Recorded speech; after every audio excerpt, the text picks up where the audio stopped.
país. São imagens impressionantes. Estarão de facto reunidas as condições de segurança para o Grande Prémio?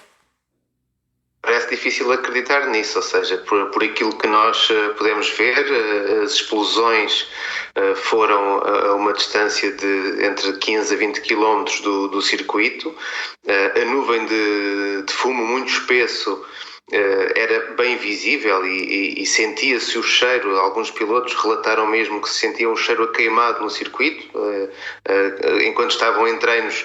Alguns deles terão pensado exatamente até que se trataria de algum problema nos carros, mas não, pelo cheiro que se sentia.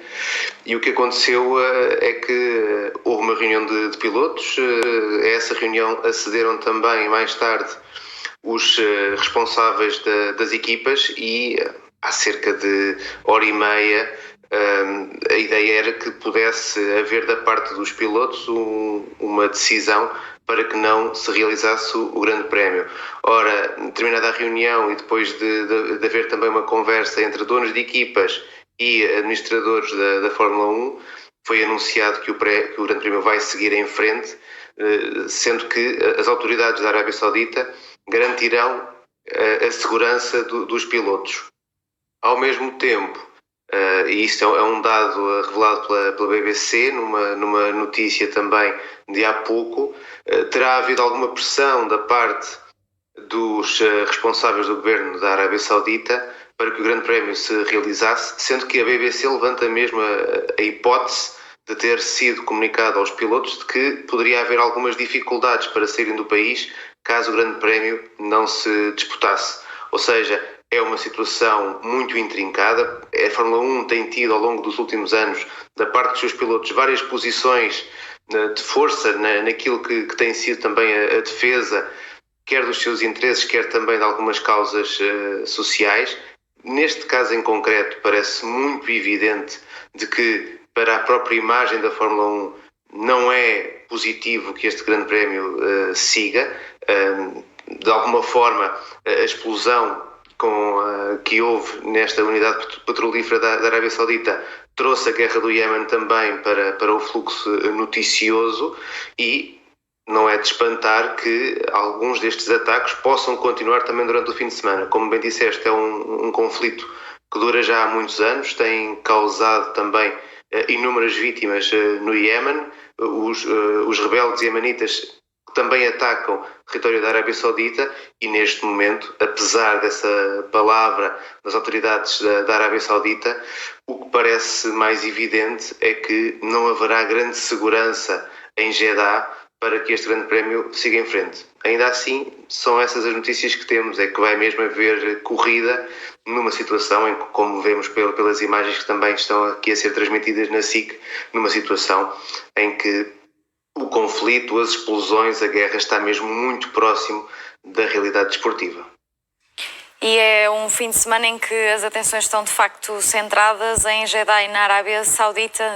Não terá sido por acaso, parece-te? Não, claro que não.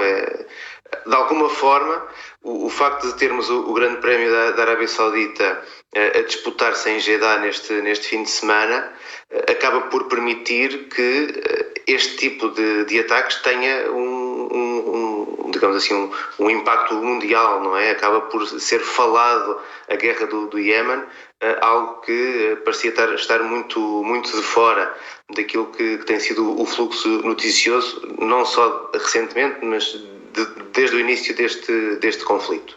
E, portanto, é mais do que possível imaginar de que, tendo em conta a existência deste evento internacional em Jeddah, que haja um aproveitamento do mesmo para que o conflito possa ser falado. E uma das formas disso acontecer, lá está, fazer este tipo de ataques, neste caso a uma unidade petrolífera. A proximidade do circuito levanta aqui outras questões que têm que ver também com a própria segurança, não só dos pilotos, mas de todos os envolvidos nesta competição, porque a proximidade a que foi realizado este ataque com certeza que não deixará ninguém sossegado ou tranquilo em relação à possibilidade do ataque atingir zonas ainda mais próximas do circuito.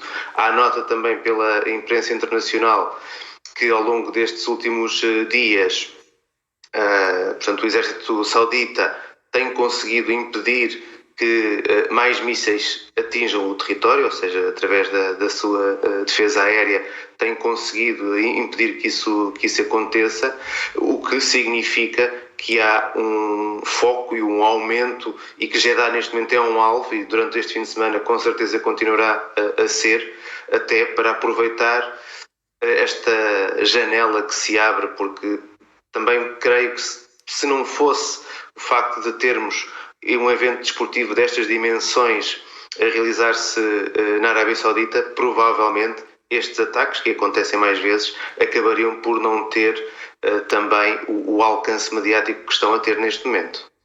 É uma situação em que o dinheiro parece falar mais alto com esta conclusão de que o Grande Prémio tem de decorrer, e como dizias, a BBC descrevia algumas possíveis dificuldades em que os pilotos teriam se decidissem não correr e abandonar o circuito. E trazer também aqui para a conversa, há cerca de 4 horas Toto Wolff dizia que as equipas tinham a liberdade de não correr.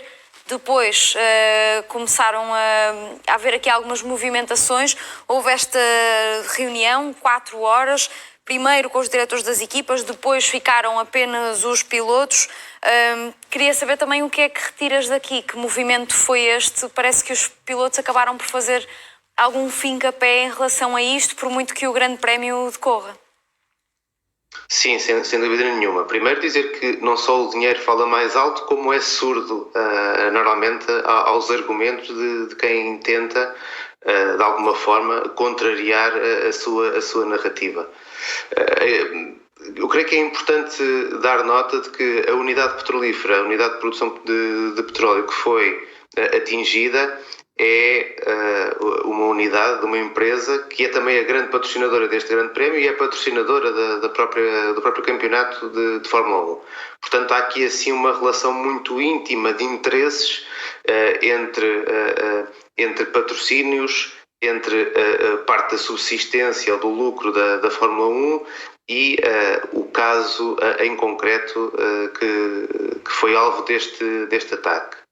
Por outro lado, Toto Wolff disse aquilo que normalmente se tem dito e que se tem observado na Fórmula 1, é que quer as equipas e sobretudo os pilotos têm tido algum poder para, na sua união, nas suas reuniões e daquilo que sai das suas reuniões, poder impor limites, poder impor também a sua visão em relação a algumas das causas sociais que foram adotadas pela Fórmula 1, e não é excessivo pensar que parte deste sucesso que a Fórmula 1 tem tido nos últimos anos passa muito por esse reforço da posição dos pilotos, por esse reforço de uma voz que muitas vezes não se tem importado tanto com a questão financeira, mas sobretudo com a questão da imagem, com a questão da segurança, com a questão do posicionamento social que esta modalidade pode ter. Ora, o que se dá nota do que terá acontecido hoje em Jeddah é que estes dois movimentos, o movimento dos pilotos em defesa da sua segurança e o movimento do principal ou de um dos principais patrocinadores da Fórmula 1, entraram em choque, e num momento de choque, o primeiro resultado que temos acesso, que temos visibilidade, é o patrocinador, o dinheiro estará a ganhar.